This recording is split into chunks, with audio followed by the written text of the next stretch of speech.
Sí, cuidado, Rafa. ¿Dónde está? ¿Dónde está? ¿Dónde está? No digas. Aquí está. Bien, nos habíamos quedado acá, mayo de 1947, y estábamos hablando de las CIA y esas situaciones anecdóticas, ¿no? Sobre todo tomando en consideración cuál fue aquello que consideraron ellos su mayor fracaso. Pero bien, a veces se cometen errores, pues no hay que juzgar no tan duramente, pero de por sí, pues el resultado de este ataque, pues, ¿no? Hacen que se cuestionen muchos procesos, sobre todo eso. Bien, entonces acá lo que tenemos es a Daniela que está en la sala de espera. No, lo que tenemos es octubre de 1947, en donde el acontecimiento de repente que más concita la atención es que se rompe la barrera del sonido, ¿no? ¿Qué es la barrera del sonido? Es esa, no sabíamos, bueno, en realidad que existía, ¿no? Pero nosotros lo entendemos como esa resistencia del aire cuando, por ejemplo, un objeto va a bastante velocidad. De repente nosotros cuando salimos a trotar al parque, ¿no? A la calle, sí sentimos, pues obviamente, el aire, el viento que roza con nuestro rostro de repente, ¿no? En algún sentido refrescándonos por el momento, pero si comenzamos a ir a mayor velocidad, lo que vamos a sentir es un efecto de desaceleración por la imposición, pues, de la fuerza que ejerce el viento sobre el objeto. Entonces, hasta ese entonces, hasta 1947, en octubre, no se había llegado a vencer esa resistencia que se daba. Es en este año en donde un piloto llamado Charles Yeager, ¿no? Realiza una prueba con un avión experimental de las Fuerzas Armadas de Estados Unidos, de la Fuerza Aérea, llamado el Bell X-1. Él la rebautiza con el nombre de Glamorous Glennis, en honor a su esposa, llamada Glennis. Ay, ya. Y hacen la prueba, ¿no? Ahora, este avión obviamente sale, ¿no? No hace un despegue desde tierra, sino es que sale de una especie de, no sé si llamarlo transbordador, ¿no? Podríamos decir un portaaviones, ¿no? Que ya de por sí tiene una velocidad establecida y por física pura, nosotros podemos saber que un objeto adquiere la velocidad del objeto que lo contiene, ¿no? Y sale esa misma velocidad más la velocidad que tiene uno. Entonces,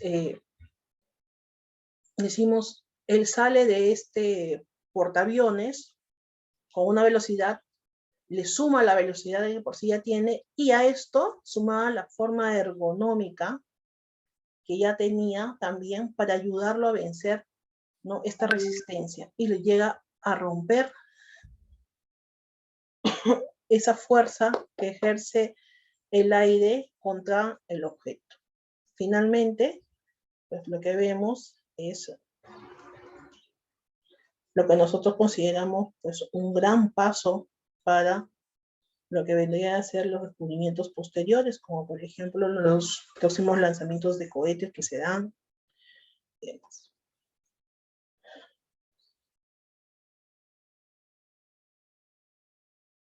¿Qué le faltaba? No solamente potencia, le faltaba esa forma aerodinámica que iba a ayudar a que se venciera esa fuerza, ¿no? Esta puntita, ¿ya? Esta forma que tenía la aeronave no era solamente cuestión de moda, sino tenía una función muy importante para el logro de los objetivos que se habían trazado. En noviembre de 1947 lo que tenemos es que a través de la Asamblea General de las Naciones Unidas se aprueba el plan de partición de Palestina.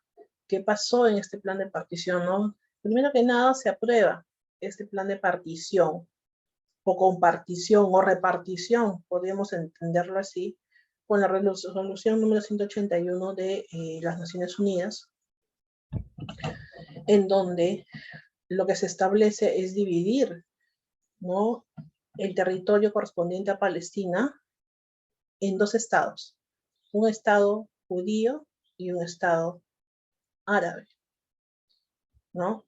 Y una zona, nos dicen acá también, bajo un régimen internacional particular. Pero acá básicamente lo que se ve es en el año 1946 cómo estaba Palestina distribuida, ¿no? Para la aplicación de este plan de partición.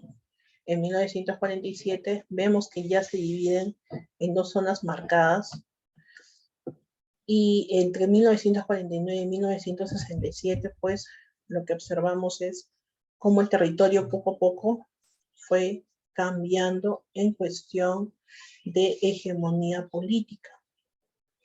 Este plan del todo no fue muy bien visto en la Asamblea de las Naciones Unidas. Tanto es así que no logra pues obtener una aprobación total, ¿no? Si bien es cierto, cerca de 23 estados o, bueno, participantes votaron en contra y se abstuvieron de dar pie y cabida a este plan, pero 33 de los presentes votaron a favor y por lo tanto se llevó a cabo.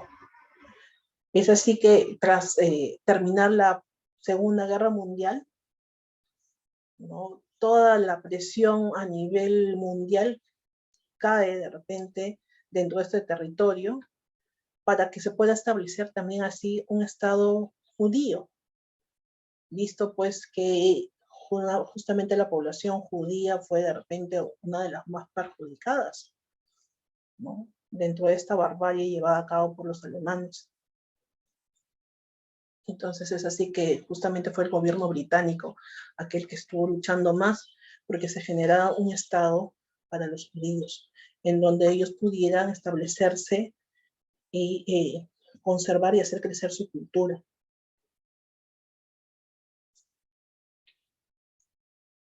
Los judíos, obviamente, ¿cómo tomaron esta situación? La tomaron de buena manera porque era su posibilidad para convertir en realidad aquel deseo de tener un propio país.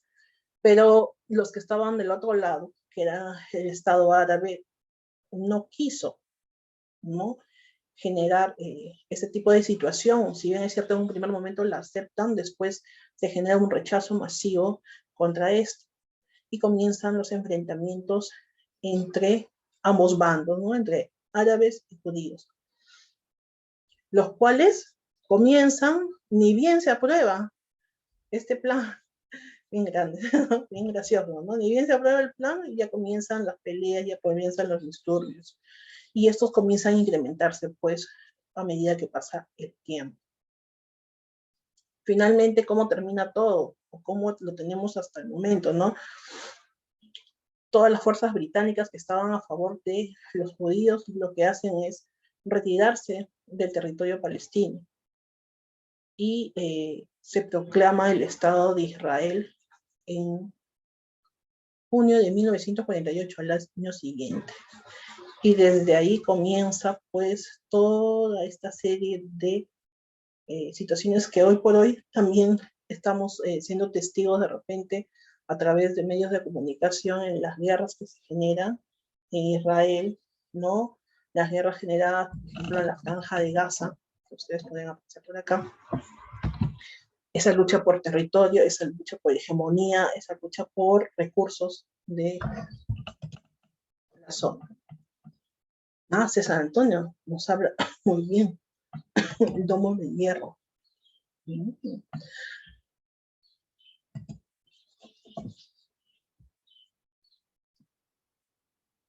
César, si nos puedes compartir algo más acerca del domo de hierro, compártales por favor a todos tus compañeros. Quizás no a través del audio, podrías de repente hasta escribirlo por chat, porque seguro que muchos de tus compañeros quisieran saber un poquito más al respecto. O es que me lo Ah, estás sí. preguntando, no No, sé. no, sí, es un comentario sobre el sistema de defensa de Israel, que consiste en Uh-huh. cuando Palestina le lanzan misiles, ellos lanzan un montón de misiles más que los interceptan. Y están en esa situación desde ese tiempo. Y es un poco gracioso, por no decirlo, por la situación ridícula, ¿no? Que parece que los israelíes es como que se han acostumbrado a esa situación, o sea, ya no tienen nada más qué hacer por dicha situación, ¿no? Porque cuando lanzan los misiles actúan de forma normal, no se alteran. Ok, muy bien. Sí, correcto, ¿no? Entonces, esa es su estrategia, ¿no? Su estrategia de ataque y de defensa, ¿no? Porque es una defensa y también a la vez es un ataque directo. Y claro, la situación ya se ha vuelto tan normal dentro de estos lugares que lamentablemente pues están acostumbrados y no lo ven como algo que pueda llamar la atención y menos que pueda afectar su día a día, ¿no? Es algo tan normal como de repente en casos extremos en nuestro Perú. Llegamos a normalizar de repente la violencia con la que se actúa en las calles, con la delincuencia, ¿no? No, te roban, sí, te roban. Ah, no, pero si tú eres de la zona no te pasa nada, tranquilo, ¿no? Camina normal. Lo normalizamos. Uy, le están robando, le están asaltando, le están pegando, le están gritando. Ah, sí, así siempre son. No hay Profesora, mayor reacción al respecto. profesora, Sí, dime. cuando también, por ejemplo, estás caminando y sacas tu celular, a ti te culpan por sacar el celular cuando nadie está en el derecho de robarte. ¿No? Eso también se ve como el pensamiento. eh, a ti te culpan, siempre uno tiene que ser culpable, nunca es el choro, solamente tú eres el culpable, algo así. Tienes toda la razón. Exacto. Se ataca a la víctima, ¿no? En lugar de ir contra el que delinque, se ataca muchas veces a la víctima. Ah, te ha pasado eso porque tú no tienes la culpa. ¿Para qué sales con el reloj? ¿Para qué sales mostrando la cadena? ¿Para qué contestas el celular? Y yo digo, pero si el celular es un objeto que se creó con la intención de poder ubicar a una persona en cualquier momento del día y por lo tanto debería ser o poder ser contestado en cualquier momento, en cualquier situación. Y a veces que está bien, no te pongas a roles. Imagínate, puedes perder hasta la mano. No, no, no. Nadie quiere eso. O en el caso de las señoritas, ¿no? ¿Por qué le faltaron el respeto? Ah, porque se puso minifalda, ¿no? O por qué se pone ese polito pegado. Ah, la violaron. ¿Por qué? ¿Por qué tiene que estar andando hasta tan altas horas de la noche? Ah, imagínense, sí, el caso tan sonado, ¿no?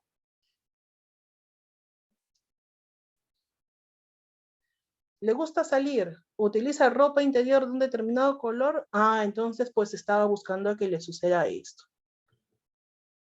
¿no? Qué manera de pensar tan cerrada, exacto. Se busca, pero se busca acusar al agresor de una manera tan descarada, Dina, porque es demasiado descaro ya, porque es insultar la inteligencia humana, el hecho de buscar ese tipo de situaciones como para poder quitarle el peso a una acción negativa, a algo malo que una persona ha realizado, tratando de excusarla, tratando de repente protegerla, de blindarla muchas veces, ¿no? Sí, efectivamente, muy bien. ¿No? Se dan cuenta, miren, ¿ah? Temas tan de repente alejados de nuestra realidad, pero que si los aterrizamos, lo vivimos en el día a día nosotros también, ¿no? No de esta forma tan cruenta, como de repente con misiles o eso, pero sí a través de las palabras, de las acciones que podemos generar dentro de la sociedad. Completamente de acuerdo. Ya que tenemos en enero, ¿se acuerdan? En 1930, la marcha de la sal, Gandhi a la cabeza. En 1948, Gandhi fallece, ¿no? Fallece Gandhi. ¿Y quién es el culpable? Un militante radical hindú es el que le dispara 3 tiros cuando Mahatma Gandhi estaba yendo pues a una reunión matinal que tenía de oración como todos los días. Lo más resaltante de repente de todo esto es que nos dicen, más de 1 millón de personas asisten a la cremación de él. ¿Por qué? Porque se había vuelto un modelo a seguir para muchos, ¿no? Su lucha, esa lucha constante que él llevaba, ¿no? Por la India, ese lugar que lo vino a hacer para que lograra su independencia, no cayó en saco roto. Muchas personas reconocieron esta actitud tan loable de él y sobre todo considerando esa filosofía de la no violencia, ¿no? Y del resistir de forma pasiva, sin generar ningún tipo de agresión, a pesar de que de repente el otro bando no pensaran igual, él ponía la otra mejilla. Todo con la intención de lograr una toma de conciencia por parte, pues, de las autoridades que tenían a disposición el poder optar por algunas salidas que fueran favorables para todos, ¿no? Eso es lo que se le reconoce a Gandhi, esa es la filosofía que de repente nosotros deberíamos de seguir. Es muy difícil, sí, definitivamente, chicos, aquella filosofía de que si te pegan en una mejilla pon la otra, ¿no? A veces es mucho más fácil en teoría que en la práctica. Pero recuerden siempre que él, pues, ha estado siempre al favor del amor.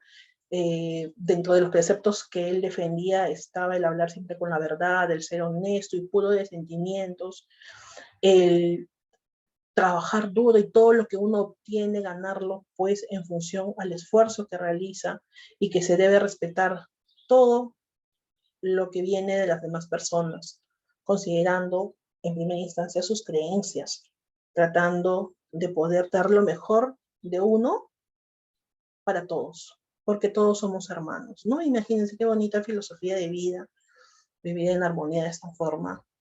Debe ser reconfortante, pues, ¿no? El tener un alma y una conciencia pura. Bien, entonces él nos deja en 1948, mismo año en el que se ha aprobado el famoso Plan Marshall, ¿no? Y este Plan Marshall, ¿en qué consistía? Compromiso de Estados Unidos, quien le dice, pues, a todos los países que han sido europeos, que se han visto involucrados dentro de la Segunda Guerra Mundial, yo los voy a apoyar, yo les voy a dar un beneficio económico para que puedan salir adelante, para que puedan hacer que sus economías crezcan hasta el punto en donde, ¿no?, estaban antes de la guerra. Ojo, solamente se dio esto a los países que lo aceptaron. Pues recordemos siempre, y de repente mucho más tomando en cuenta ejemplos de nuestra realidad peruana, que los favores políticos se pagan con más favores políticos. Así es que no todos los países estaban obligados a poder aceptar esta ayuda, que tampoco era poca, ¿eh? Porque Estados Unidos, ¿cuánto desembolsa para ayudar a estos países? Nada más y nada menos que la pequeñísima suma de 13.000 millones de dólares. ¿No? Pero que los países que aceptaron finalmente esta ayuda, en un promedio de 10 años ya habían recuperado la economía al mismo nivel económico que tenían, ¿no?, antes de la guerra. Es así como este Plan Marshall finalmente se considera como aquel que impulsó esa unificación dentro de Europa, ya que ayudó a que los países actuaran, ¿no?, prácticamente ayudándose los unos a los otros, eliminando aranceles para el libre comercio, para que se beneficien todos, y creando instituciones para coordinar la economía a nivel europeo, ¿no? Cosa que vimos más adelante, o que vamos a ver más adelante, y ya por los 90 con la implementación, se corona ya con la implementación del euro, ¿no? Y Rusia con su plan Molotov. Pero, a ver, de estos países, si me has hecho acordar de algo, gracias. De estos países, el que menos se vio de repente favorecido fue Alemania, ¿no? Fue Alemania considerada como el malo de... Sí, a Alemania sí le costó un poquito más de trabajo salir adelante, ¿no? Alemania sí sufrió un poco, y se entiende también por qué, porque sí, siempre había la desconfianza por parte de los demás países sobre el crecimiento que iba a generar nuevamente, y de repente, pues, a vistas de toda esta situación que ya se había generado con la Primera y Segunda Guerra Mundial, quizás un nuevo intento por el acceder al poderío a nivel territorial. Entonces, hasta cierto punto sí se le pusieron ciertos parámetros que debía de respetar, ¿no? El plan Marshall, bueno, pero también obviamente, no le ven la cara de malicioso acá al tío Sam, ¿no? Bueno, pero también iba a generar favores políticos a la fuerza que en algún momento se iban a cobrar. En abril de 1948 también se funda la Organización Mundial de la Salud, que, bueno, nosotros hemos visto su actuación a razón de la pandemia que hemos vivido. Es el ente, el organismo de las Naciones Unidas que está especializado en gestionar políticas de prevención, promoción e intervención en salud a nivel mundial. Gracias a la Organización de las Naciones Unidas, lo que se vio fue un rápido actuar, ¿no?, de la comunidad en general frente a esta pandemia. Bueno, se demoró un poquito, ya, no tan rápido, se demoró un poquitito, pero ayudó a equilibrar la balanza. ¿Por qué? Porque de no existir esta Organización Mundial de la Salud, ¿sabes qué es lo que se veía venir, chicos? Bueno, yo por lo menos en el análisis que realicé, a razón de todos estos meses que hemos pasado encerrados, es que la Organización Mundial de la Salud equilibró la situación de los distintos países, porque recordemos que a nivel mundial no todos los países tienen el mismo poder económico, no en el mismo nivel de desarrollo tecnológico. Si esta pandemia lo hubiera enfrentado país por país, ya, ahorita no existiría población peruana. Ya, ahorita en estos momentos de repente, pues, muchos países en Latinoamérica, o también, ¿no?, aquellos que estén en vías de desarrollo, hubieran sido los más afectados. Y de repente solamente algunas potencias hubieran podido sobrevivir como tal.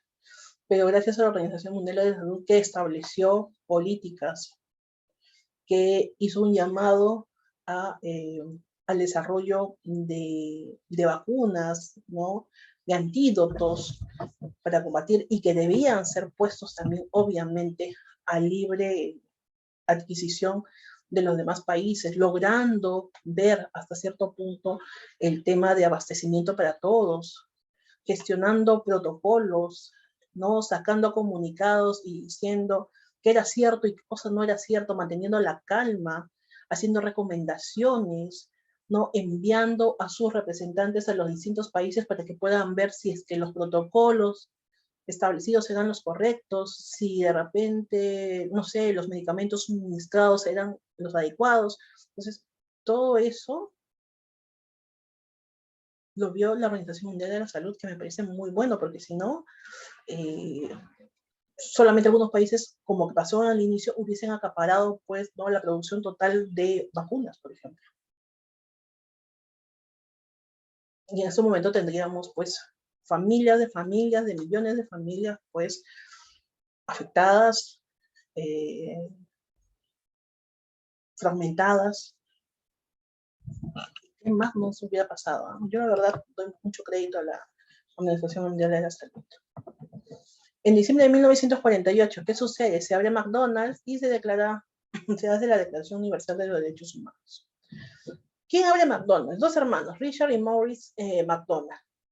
Abren su primer local en California, ¿ya? Y básicamente el servicio que brindaban era un drive-in, que significa que era la atención al auto, nada más.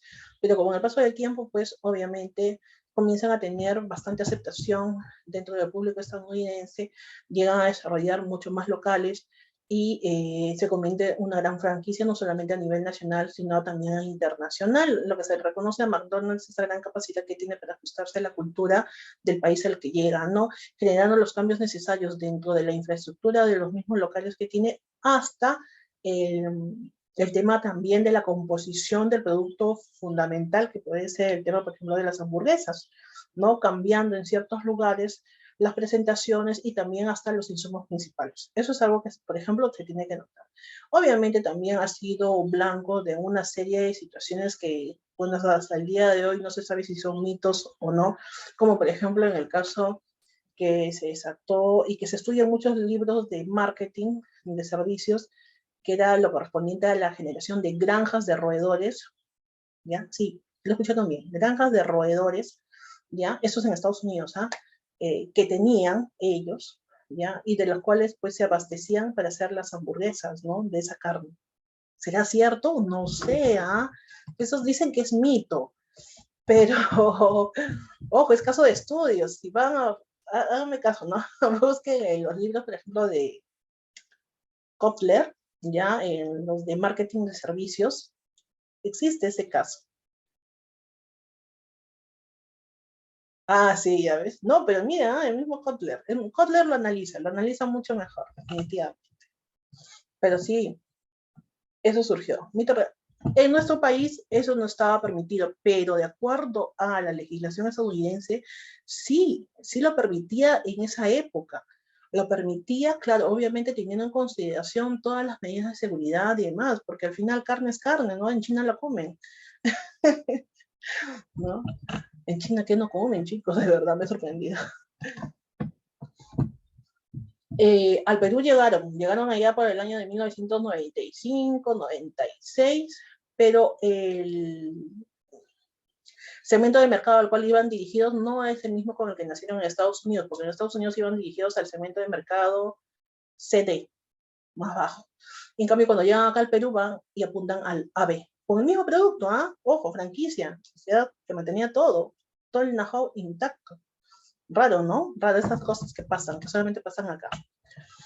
Declaración Universal de los Derechos Humanos. En relación, dice, en una reunión celebrada en París, la Asamblea General de las Naciones Unidas aprobó la resolución 217A, por la que adoptaba la Declaración Universal de los Derechos Humanos.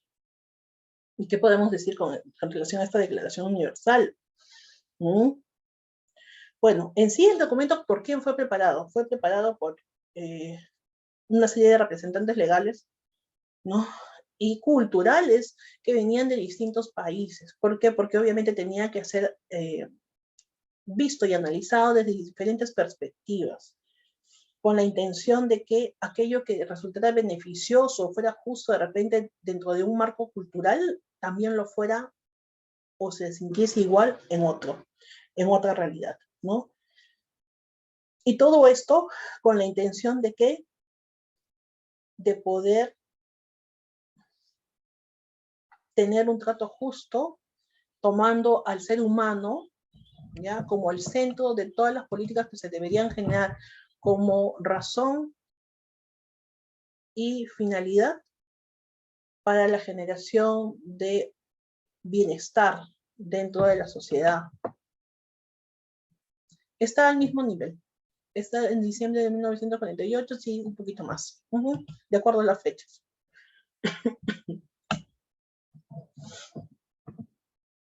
¿Ok? Entonces, busca poner al hombre, ser humano, en el centro, y obviamente todas las políticas que se generen tienen que ser respetando los derechos fundamentales que ellos tienen, respetando esos derechos de que por sí por los cuales alguien no debe luchar, sino que deben ser conferidos desde el momento mismo en que la persona nace. El derecho a la vida, el derecho a la recreación, el derecho, pues, al descanso y recreación, el derecho a tener un nombre propio, el derecho a la salud, el derecho a la educación. Todavía estamos en vías nosotros como país de poder lograrlo, pero ya hay muchos países que han implementado este tipo de políticas en función a los derechos que se han generado.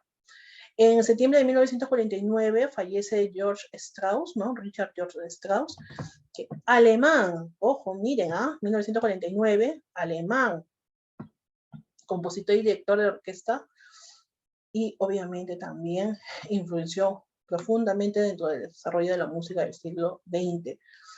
Sale, cuando termina la Segunda Guerra Mundial en 1945, estamos hablando 4 años después, no sale a la palestra Richard George Strauss, fallece, pero se le reconoce toda esta obra y también se ve que a través de él se produce una especie de amiste entre lo que es el mundo y la cultura alemana, viendo que de Alemania no solamente pueden venir cosas negativas, sino también surgir cosas positivas, tan bellas como esta muestra artística a través de la música que genera, ¿no? Interesante, interesantísimo. Y terminamos con ese tema, creo que esta parte, la Copa Mundial de Fútbol, por ahí algunos me dirán junio, julio, ya 24 de junio, 16 de julio, en Brasil se lleva a cabo. vendría a ser la cuarta edición de este campeonato. ¿Por qué es importante? ¿Por qué lo estoy tomando en cuenta? Porque es la primera Copa Mundial que se produce después de todos los acontecimientos de la Segunda Guerra Mundial, porque ya hubieron bastantes que se fueron cancelando, ¿no? Y acá, ¿qué pasa? Se juegan ¿dónde? En el Estadio Maracaná. Se da la victoria. ¿Quiénes juegan? Uruguay y Brasil para la final. ¿Quién gana? Uruguay. Para variar. Gana Uruguay y Brasil, pues obviamente, queda en segundo puesto. ¿Saben qué me llamó más la atención de todo este caso?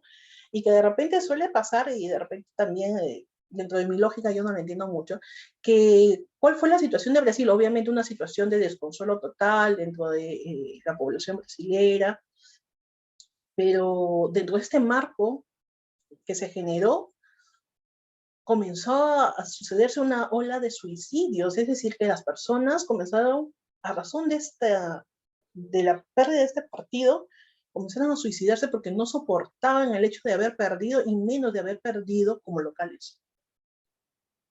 Y desde ahí ya pues se atribuye el término maracanazo a esta situación que se dio. La verdad no lo entiendo mucho, no me gusta mucho el fútbol, pero fíjense, suicidarse porque se perdió un partido, porque se perdió una final de una copa de fútbol. Bueno, de repente dentro de alguna cabeza puede caber, pero espero que no, no sea el caso acá.